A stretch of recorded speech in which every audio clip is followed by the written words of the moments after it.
하다 이제는 명태균이 민주당 사람이라는 억지입니까?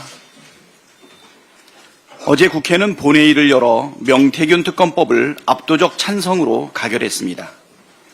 그런데 국민의힘은 당론으로 명태균 특검법을 반대했습니다. 심지어 권성동 원내대표는 명태균이 민주당 사람이라는 황당무계한 주장을 했습니다. 그러면 특검에 찬성하는 홍준표 대구시장도 민주당 사람입니까? 이러다 명태균이 중국인이라는 말까지 나오겠습니다. 아무 말 대잔치 그만하고 자중하기 바랍니다. 이제 공은 최상목 대행에게 넘어갔습니다. 또다시 거부권을 행사하는 것은 있을 수 없는 일입니다. 명태균 특검은 여론조작, 공천개입, 국정농단 등 중대 범죄 의혹을 규명하는 법안인 동시에 12.3 비상계엄의 진상을 규명하는 법안이기도 합니다. 공범이 아닌 다음에야 거부할 이유가 없습니다. 최상목 대행은 국회의 권한을 존중하고 명태균 특검을 즉시 공포하십시오. 헌법재판소가 만장일치로 국회가 선출한 헌법재판관 후보자를 임명하지 않은 것은 국회 권한 침해라고 선고했습니다. 당연한 결과입니다.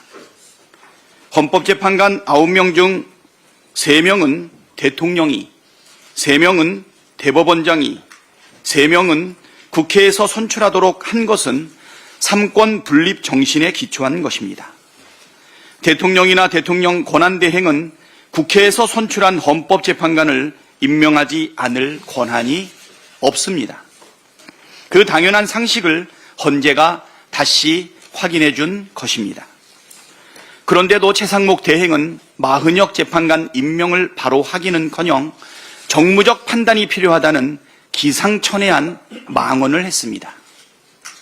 국회에서 선출했으니 바로 임명하라는 것이 헌재 선고의 취지이고 헌법 정신인데 무슨 정무적 판단이 필요합니까? 헌법을 지킬 의지가 없는 것으로 판단할 수밖에 없습니다.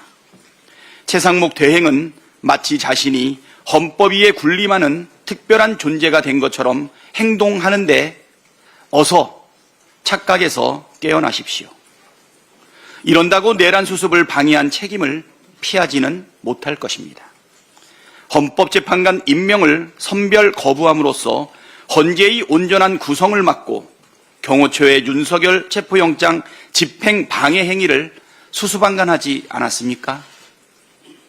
내란에 동조한 것 아니냐는 의혹과 정황도 존재합니다.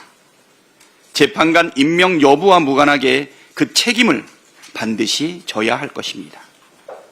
오늘 오전까지 마흔역 재판관을 임명하지 않는다면 대통령 권한대행으로 인정할 수 없다는 사실을 분명히 경고합니다.